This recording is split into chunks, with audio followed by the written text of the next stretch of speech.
Assalamualaikum warahmatullahi wabarakatuh. Bismillahirrahmanirrahim. Alhamdulillahi rabbil alamin. Wassalatu wassalamu ala habibi rabbil alamin, sayyidina wa habibina wa syafi'ina wa qurrati a'yunina Muhammad, habibi rabbil alamin wa syafi'il mudhnibin wa sayyidi khalqillahi ajma'in. Asyhadu an la ilaha illallah wahdahu la syarika lah wa asyhadu anna sayyidana Muhammadan abduhu wa rasuluh. Allahumma salli wa sallim ala sayyidina Muhammad wa ala ali sayyidina Muhammad, miftahi babi rahmatillah, adada ma fi ilmillah, salatan wa salaman daimaini bidawami mulkillah. Amma ba'd. Hadratal muhtaramin, para masyayikh, para asatid, para jamaah pengajian rutinan Masjid Nur Ukhwah Perumnas Harmoni. Alhamdulillah wa syukrulillah atas nikmat karunia yang diberikan oleh Allah Subhanahu wa taala. Kita semua masih diberikan nikmatul iman wal Islam serta nikmat-nikmat yang lain yang tidak terhitung jumlahnya. Yang kedua, mudah-mudahan salawat serta salam kita haturkan kepada junjungan kita baginda Nabi besar Muhammad sallallahu alaihi wasallam. Mudah-mudahan dengan bertambahnya ilmu kita, bertambahnya pengetahuan kita tentang agama, terutama kajian yang kita pelajari dan kita kaji setiap malam Ahad, menambah wawasan tentang agama dan menjadikan kita semakin bertakwa kepada Allah Subhanahu wa taala, dan ditambahkan rasa kesenangan kita kepada baginda Nabi besar Muhammad sallallahu alaihi wasallam. Pada kajian malam ini kita sampai pada hadis, yaitu tetap dalam kitab Arba'in Nawawi, yang mana kita sampai pada hadis yang ke-17, diriwayatkan dari sahabat Nabi sallallahu alaihi wasallam, an Abi Ya'la Shaddad bin Ausin radhiyallahu anhu,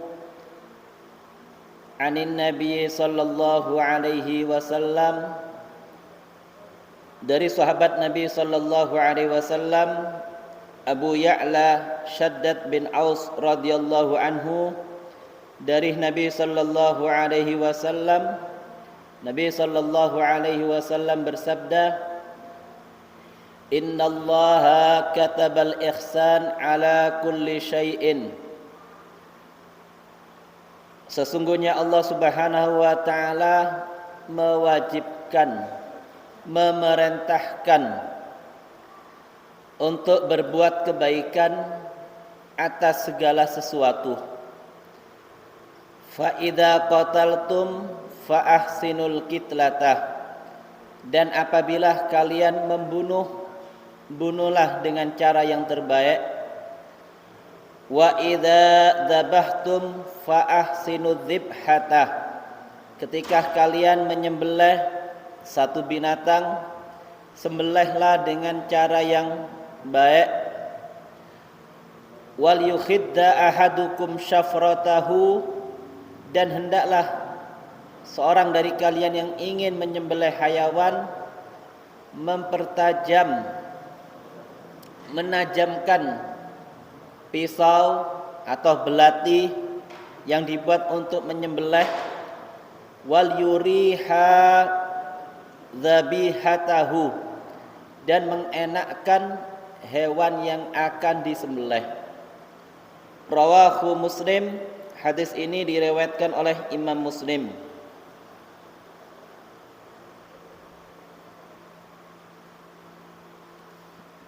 Hadis yang kita pelajari, yang kita kaji pada malam hari ini, ya, yaitu dari sahabat Nabi Ya'la Shaddad bin Aus radhiyallahu an, yang mana beliau seorang sahabat, keponakan dari sahabat Hasan bin Sabit radhiyallahu anhu. Beliau seorang yang dikatakan oleh seorang ulama jami'an bainal ilmi wal hikmah, seseorang yang diberikan ilmu dan mengamalkan ilmunya, yaitu seorang sahabat Nabi, di antaranya Ya'la Shaddad bin Aus. Ini enggak cukup beliau mempelajari ilmu yang didapatkan dari baginda Nabi, tapi beliau mengamalkan apa yang diajarkan oleh baginda Nabi. Dan itu patut menjadi contoh untuk kita semua, meniru apa yang dilakukan para sahabat Nabi. Mereka bukan cuma sekedar belajar ilmu dari Nabi, mengkaji dan memperdalam agama Islam, tapi mereka mempraktekkan dalam kehidupannya sehari-hari. Dan abah beliau juga seorang sahabi. Beliau seorang sahabat, ayahnya juga seorang sahabat. Sama seperti sahabat Abu Bakar As-Siddiq. Beliau seorang sahabat, anak beliau sahabat, ayah beliau juga seorang sahabat Nabi. Meskipun sahabat Abu Bakar As-Siddiq, ayah beliau masuk Islam di akhir-akhir kehidupan Nabi. Jadi Rasulullah meninggal kurang 2 tahun, baru ayah dari sahabat Abu Bakar masuk agama Islam. Apa yang diriwayatkan oleh sahabat Shaddad bin Ya'la, termasuk hadis yang kita pelajari, jami'un liqawaid wa ahkamil islamiyah, suatu hadis yang mengumpulkan kaidah-kaidah hukum dalam beribadah dalam agama Islam, yang mana beliau dapat satu hadis ini, Allah Subhanahu wa taala mewajibkan, mengharuskan seorang muslim, seorang yang mukmin, iman kepada Allah taala, ketika dia melakukan suatu amalan yang disyariatkan oleh agama, ayya'mala bil ihsan, melakukannya dengan baik, yaitu melakukan satu amalan ibadah yang menjadikan amalan tersebut dapat ridhonya Allah. Contohnya sholat, ya.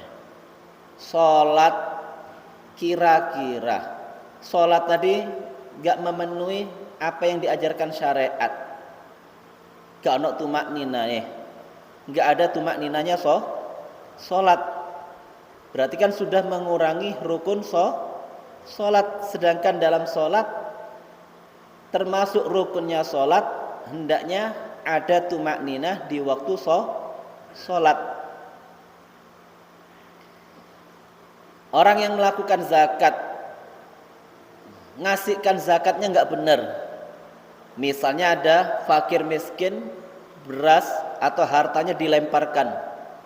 Kira-kira orang miskin mau nerima enggak? Ya enggak mau nerima. Meskipun itu berupa zakat ataupun sedekah. Pengen ngasih buah-buahan, tapi ngasihnya dengan cara yang enggak baik. Ya yang nerima rodok gelo. Enggak dikei, ya diterima tapi dengan enggak baik. Mau diambil tapi ngasihnya enggak sopan. Jadi segala aspek yang berkaitan dengan syariat, Rasul sallallahu alaihi wasallam mengajarkan ayya'maluha bil ihsan, mengerjakannya dengan cara baik, bil ihkam, dengan apa yang telah ditentukan.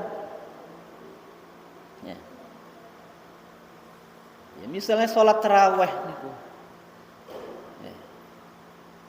Kalau ada orang mengatakan lek tarawih ambek tumak nina, lama sholatnya. Nggih. Lami. Lek kalau tumaknina nih cepet 10 menit selesai. Tapi kalau ambil panjenengan harus ingat sholat tadi menyebabkan ridhonya Allah. Napa sholat yang kita kerjakan Allah tambah murka, Allah tambah marah karena sholat yang dikerjakan menghadap kepada Allah enggak dikerjakan dengan baik. Atau misalnya orang pengen berangkat haji, berangkat umroh, tapi gak aturan dalam tawaf ataupun dalam ibadah sa'i antara Safa dan Marwah. Misalnya ketika tawaf banter-banteran, ya cepat-cepatan tawaf sampai nabrak jamaah yang lainnya. Ya. Kira-kira ditangkap nggak sama polisi? Mungkin bisa ditangkap.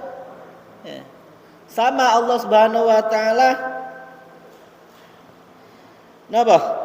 merintahkan dalam semua amal ibadah yang disyariatkan dikerjakan dengan baik.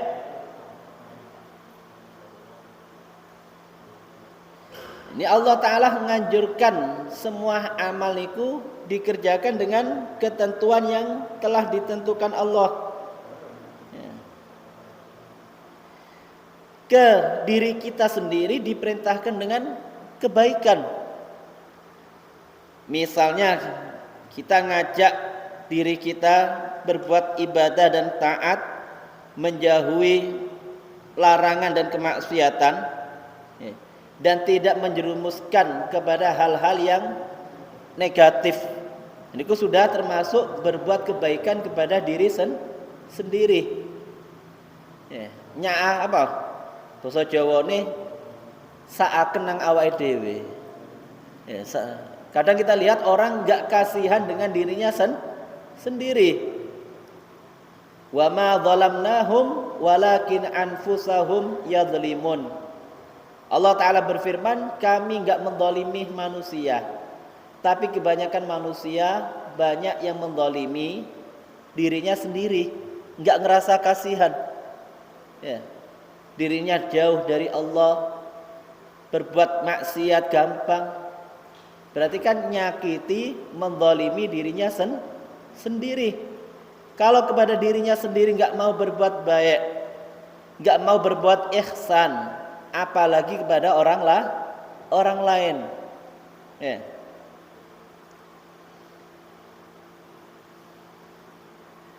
Sama keluarga pun Nabi memerintahkan kafa bil mar'i isman ayyudayyi'ah man ya'ul.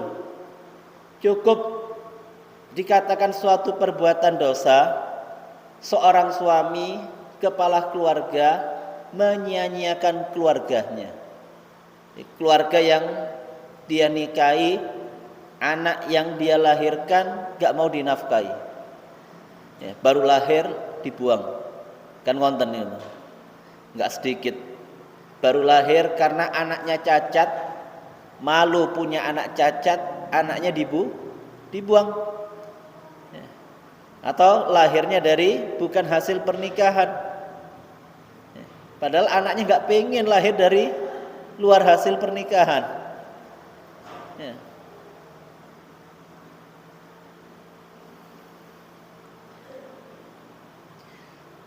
Sampai kepada Nabi pun kita diperintahkan untuk berbuat baik. Ya apa caranya? Ngimani, beriman kepada nabi-nabi yang diutus oleh Allah Ta'ala, Rasul yang diutus oleh Allah Ta'ala. Mereka adalah manusia-manusia pilihan di antara manusia yang banyak. Nabi dan Rasul niku pilihannya Allah. Enggak sama seperti orang Yahudi, makana hadza bashar. Ini hanya manusia biasa. Mereka makan seperti yang kita makan, mereka minum seperti yang kita minum, mereka juga jalan ke pasar.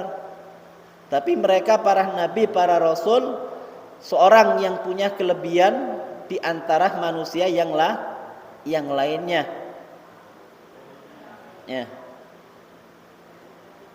Contohnya juga kita berbuat baik kepada para ulama, bukan hanya sekedar menghormati atau menerima ilmu yang disampaikan, ya. Paling tidak kita mengetahui apa yang disampaikan dan bisa mengamalkan, minta kepada Allah. Mudah-mudahan kita semua bisa mengamalkan ilmu-ilmu yang telah disampaikan para ulama. Ini termasuk berbuat kebaikan. Sampai-sampai kepada makhluk yang halus pun, ya, makhluk bangsa jin, kita semua diperintahkan untuk berbuat kebaikan. Contohnya ya apa? Misalnya kita habis makan napa? Ayam tinggal tulangnya. Mosok sak belunge dikremus. Nggih lek iwak teri. Sampeyan makan daging ayam tinggal tulangnya, atau makan daging sapi kari belunge. Maka Rasul memerintahkan kalau kalian membuang tulang tadi, baca bismillahirrahmanirrahim. Maka tulang yang dibuang, kalau kita membaca bismillah, Allah akan menjadikan tulang tadi utuh, ada dagingnya, dan akan dimakan oleh jin muslim. Meskipun gak iso ningali, meskipun kita semua gak bisa melihat jin, tapi kalau tulangnya gak dibacakan bismillah, tulang tadi akan dimakan oleh jin kafir. Kira-kira katanya keimangan jin muslim apa jin kafir? Ini tergantung ketika membuangnya baca bismillah atau tidak. Itu diajarkan. Ya. Rasulullah mengajarkan. Ya. Dan juga kepada binatang pun yang rendah, yang kita anggap, yes, gak ada nilainya, ya. Wa idza qataltum, kalau kalian membunuh, ya, kalau manusia ya cok dipateni, jangan dibunuh kalau tanpa ada kisos. Misalnya seorang yang mencuri langsung dimasah, dibakar, na'udzubillah, ini suatu perbuatan zalim.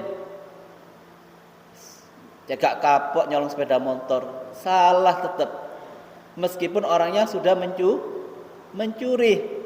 Karena dalam hadis Nabi, la yu'adzib binnar illa rabbun nar.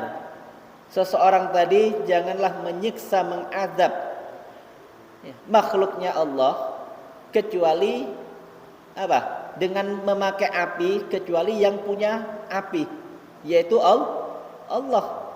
Jadi salah ketika ada maling, ya, nyuri, dimasah, dibakar, ya. Ini perbuatan zalim. Maka kita usahakan, kita ingatkan, ya, kita serahkan kepada pihak yang berwajib diproses hukumnya, ya. Tapi seandainya dia nyampe dan ada di negara Islam dan memang harus dihukum, dipotong tangannya, maka kalau sudah mencapai nisabnya. Ya, kalau enggak nyampe nisabnya, hanya sekedar ditakzir, hanya diberi hukuman. Ya, insya Allah kalau dipraktekkan di negara kita, tapi negara kita kan bukan negara muslim, gak ada kayak maling-maling nih. Pencuri insya Allah takut, ya, nyuri HP, nyampe di shopnya, tangannya dipotong, nyuri lagi, apa, kaki kirinya dipotong, nyuri lagi, tangan yang kiri dipotong, pergelangan tangannya, nyuri lagi, kaki yang kanan dipotong. Ya, insya Allah malingnya kapok. Ya, saya kita tambah, ya, malingnya nggak tambah kurang, tambah terus, ya, sampai gak kamot penjara ya. Kurang terus. Dalam binatang pun Allah Subhanahu wa taala mengajarkan lewat Nabi cara nyembelih hewan. Ya mungkin yang pertama di zaman jahiliyah mereka nyembelih hewan itu seenaknya. Ya, enggak melalui atau enggak seperti yang kita sembelih. Mereka nyembelih kakinya mungkin langsung dipotong, langsung ditusuk perutnya atau tenggorokannya. Ya. Karena Islam mengajarkan idza dzabhtum fa ahsinu dzibha. Kalau kalian ingin nyembelih satu hewan, Nabi sallallahu alaihi wasallam mengajarkan fa ahsinu dzibha, maka perbagus menyembelihnya. Jangan asal-asalan. Ya. Mungkin karena hewan kurbannya yang mau disembelih itu banyak. Ya. Maka dia seenaknya sendiri nyembelih hewan kasar lah. Ya. Nyembelihnya kasar, gak halus. Kan masih ada waktu, nggak selesai sekarang ya besok. Ya kan sampai beberapa hari. Kasihan hewannya. Sampai-sampai nyembelih hewan pun Rasulullah ngajari komplit agama Islam itu komplit. Ya.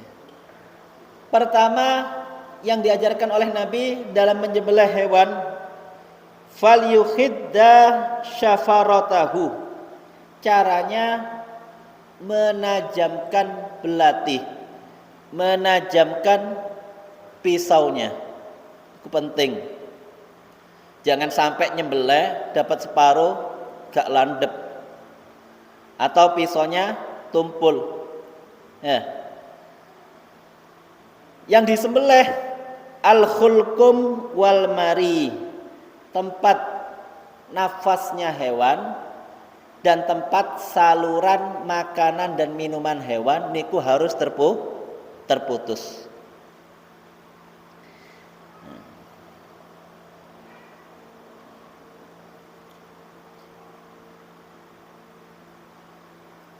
Dan makruh memotong hewan memisahkan antara leher dan kepalanya. Misalnya nyembelih ayam, langsung disembelih antara kepala dan lehernya itu pedot del. Ya. Niku makruh sah. Ya, misal terlalu semangat nyembelih sampai antara kepala dan lehernya niku pisah. Ya napa nggih sah. Tapi ya paling enggak ya disisahkan lah. Dan menyembelihnya niku bitajil dengan segera, enggak usah diperlambat. Moro-moro del langsung ketok ngoten lho. Ya, kan saaken hewane. Kasihan dengan hewan. Juga ketika merobohkan hewan, kan gak ngerti caranya, kan saken. Terutama sapi. Kalau kambing ya mungkin gampang sendirian mungkin bisa. Tapi ketika sapi harus tahu teknik cara merobohkan sapi sehingga nggak bisa menyakiti sapi. Ya. Itu penting. Terutama mendekati kurban bulan Dzulhijjah, dari sekarang ya harus ngerti lah. Ya, paling enggak harus ngerti panitianya. Sok manggil dari luar tok panitia mulai biyen 3 tahun, 5 tahun, 10 tahun. Durung ngerti beleh wedhus. Belum ngerti cara menyembelih hewan. Insyaallah kalau dipelajari ngerti. Yes, praktek nyembelih ayam dulu lah. Ya, sebelum nyembelih kambing. Praktek nyembelih ayam ngaruh gaya selamatan buat tasyakuran. Ya, sebelum napa? Idul Adha, sebelum hari raya kurban dimulai latihan nyembelih ayam. Korban ayam dulu meskipun belum Idul Adha. Korban ayam enggak kuat. Kurban kambing itu tambah berat. Ya, nyembelih ayam berat, abot. Ayam 1 1.000. kata dibelah eman ya. Napa malih yang harganya 3 juta 4 juta ya. Yang dinilai oleh Allah Ta'ala ketakwaan kita, bukan banyaknya atau mahalnya kambing tadi.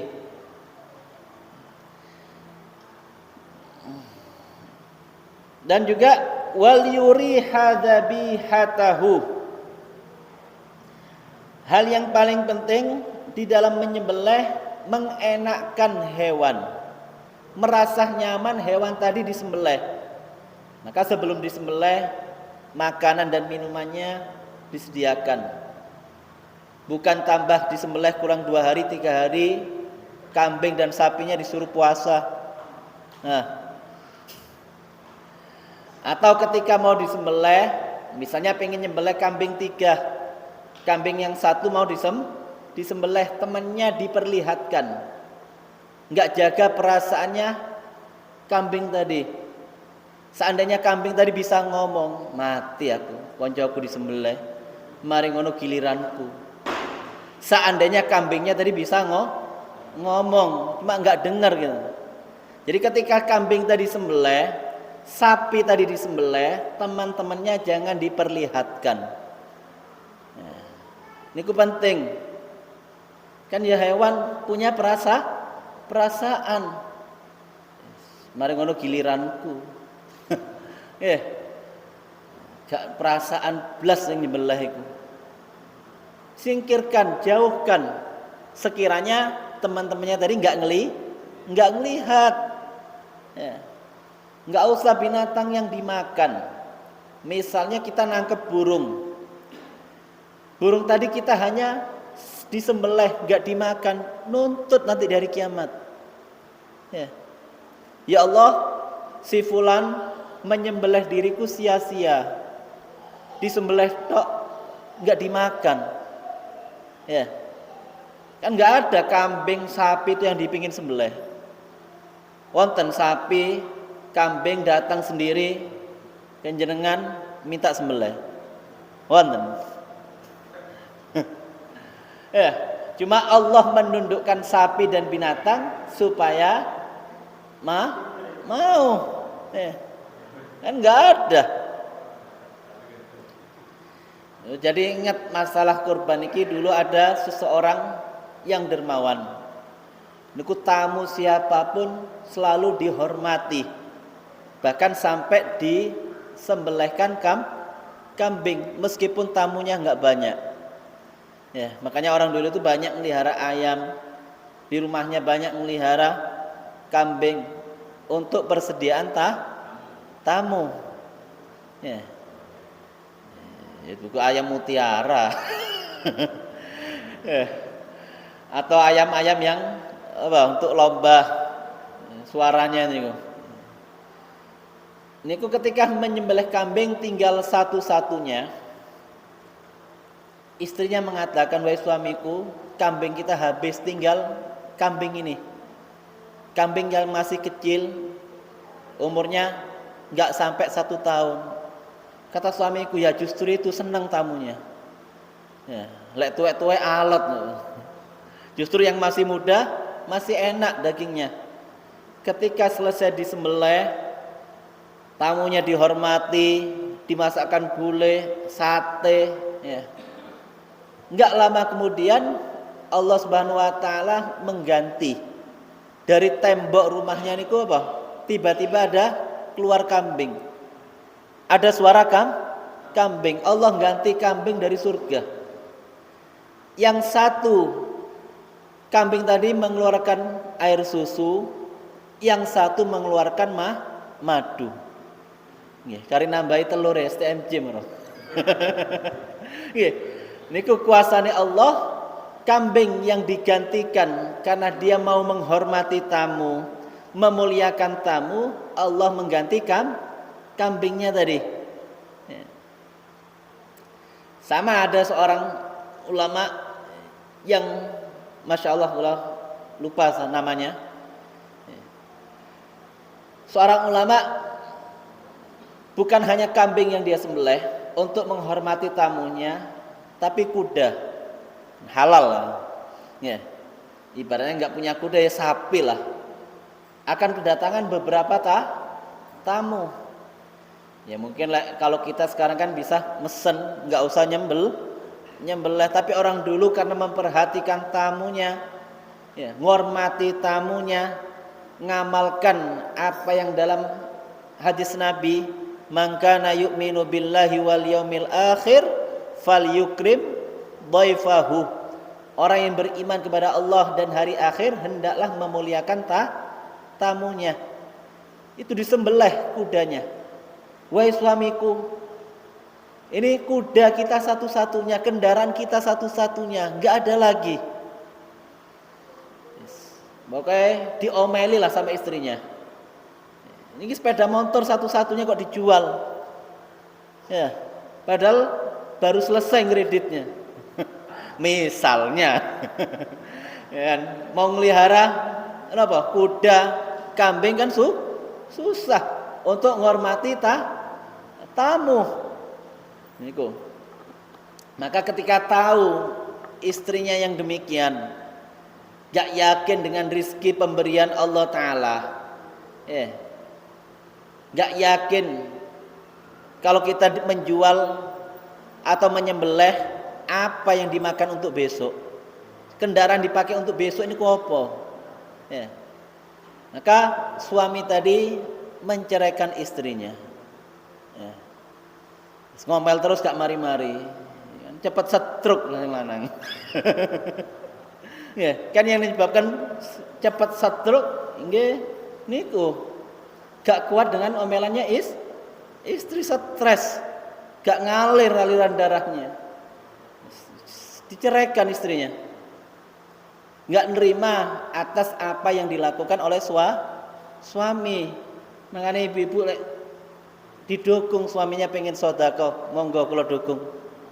Suaminya pengen korban, ojo mas, eman 3 juta kayak korban. Hah? Enak ditabung nang bank. Sampean dukung. Pengen korban, ayo. Pengen napa sedekah, ayo didukung. Maka ketika diceraikan, enggak lama kemudian datang seseorang, ya. Enggak lama kemudian ketika beliau selesai menyampaikan kajian di masjid, menyampaikan tausiah di masjid, selesai, semuanya selesai, maka datang seorang tua. Ada seorang yang datang, wahai syekh, wahai seorang guru, ya, aku dengar engkau telah menceraikan istrimu, engkau berpisah dengan istrimu. Maka sekarang, ya, aku akan mengawinkan putriku, dan putriku enggak mau menikah kecuali denganmu. Diganti dengan yang masih perawan. Ya. Dan ketika engkau mencintai dan menikahi putriku, aku akan memberikan 10 kuda. Ya. Siji sing dibeleh gantine 10. Nah, Allah langsung memberikan ganti, satu yang dikorbankan untuk menghormati tamu, tapi Allah mengganti. Ya. Istri yang diceraikan diganti oleh Allah. Ya. Kuda yang dikorbankan untuk memuliakan tamu, Allah ganti 10. Yang dulunya 1. Nggih insyaallah lek kula panjenengan kurban ikhlas bakal diganteni. Nggih, bakal diganteni. Malah sakniki pun siap-siap. Nggih, niki siap untuk kurban. Mumpung masih kurang 1 bulan pinten. Ya kurang lebih 1 bulan lah. 1 bulan setengahnya. Nggih, kurang lebih 1 bulan setengah. Nggih. Cok ngenteni aku belum punya 1 miliar gak kate kurban. Tapi tabungannya sudah puluhan juta, ratusan juta. Insyaallah lek diniati insyaallah saged. Kula ngumpulaken saudara-saudara ayo kurban bareng. nggak bisa langsung 3 juta tiap minggu, tiap bulan nabung untuk kurban tahun depan, insya Allah bisa diniatkan. Ya, lek diniati insya Allah bisa, semuanya bisa. Kita semua bisa nyampe di tempat yang mulia ini karena sudah niat pengen berjamaah, pengen memakmurkan masjidnya Allah di waktu-waktu yang mulia antara maghrib dan isya, diisi dengan menambah ilmu. Nah, niatnya banyak, insya Allah ganjarannya akeh. Ganjarannya kathah. Maka dikatakan oleh seorang ulama, rubba amalin qalilin kasarat hunniyah. Berapa banyak amalan yang kelihatannya itu remeh, sedikit, tapi bisa menjadi banyak pahalanya karena banyaknya niat.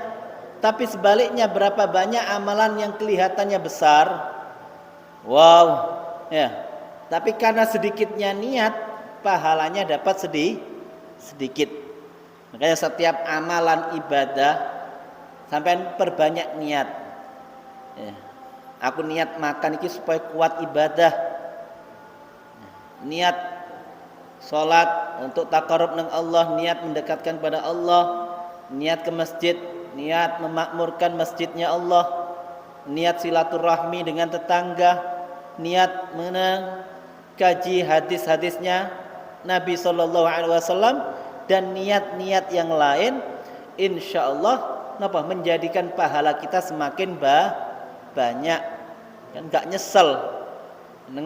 Di hari kiamat kita bingung dari mana pahalanya, padahal ngaji gak sampai 2 jam, ya paling setengah jam lebih dikit, ya, anggaplah 40 menit, tapi banyak niatnya, banyak apa yang kita niatkan hadir di majelis ini, insya Allah Allah memberikan pahala yang sangat banyak, gak nyesel, gak akan menyesal. Ya. Mudah-mudahan kita semua dijadikan oleh Allah Subhanahu wa taala hamba-hamba Allah yang istiqamah, yang bagus dalam ibadahnya, bagus menjalankan syariat yang diajarkan oleh baginda Nabi besar Muhammad sallallahu alaihi wasallam.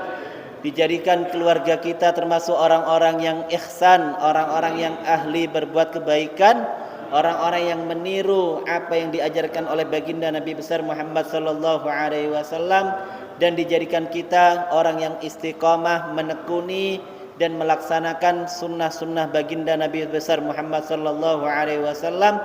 Dan di bulan-bulan yang mulia ini, yaitu Zulqa'dah, Zulhijjah, Muharram, bulan Rajab, kita bisa menyempurnakan ibadah kita karena Allah Ta'ala memuliakan bulan yang mulia. Juga Allah Ta'ala melipat gandakan pahala sebagaimana Allah Ta'ala melipatkan dosa. Di pahalanya enggak sama ibadah di bulan-bulan yang mulia dan bulan-bulan biasa. Ya, tentunya kita pengen ibadah yang dilakukan dengan kesempurnaan, ibadah yang dilakukan dengan baik, Allah Subhanahu wa taala menerima ibadah kita meskipun kita merasa ibadah kita ini enggak ada apa-apanya, banyak kekurangannya, banyak ketidaksempurnaannya. Kita memohon kepada Allah, ya Allah, terimalah amalan ibadah kami. Dan kita banyak memohon kepada Allah Ta'ala dengan doa yang kita ucapkan setiap selesai sholat. Allahumma a'inni ala dzikrik wa syukrik wa husni ibadatik. Ya Allah, berilah kami pertolongan agar selalu ingat kepada dirimu, wa syukrik, dan bisa mensyukuri nikmat-nikmatmu, wa husni ibadatik, dan bagus dalam melaksanakan ibadah. Ala hadhihi niyah wa ala kulli niyah salihah jami'a khairatid dunya wal akhirah bisirril Fatihah. Bismillahirrahmanirrahim. Alhamdulillahi rabbil alamin arrahmanir rahim maliki yaumiddin.